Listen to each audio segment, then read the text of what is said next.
ఆకలేస్తుంది.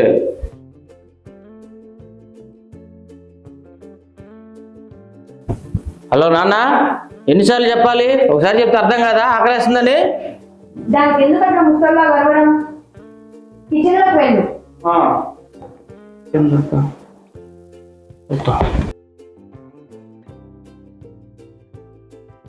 వచ్చాను. ఇక్కడేం లేవే. కబోర్డ్ ఓపెన్ చేయి. కబోర్డా? తీశాను. దాంట్లో వాటర్ బాటిల్ ఉంటుంది. ఈ రోజు దానికి అడ్జస్ట్ చేయి.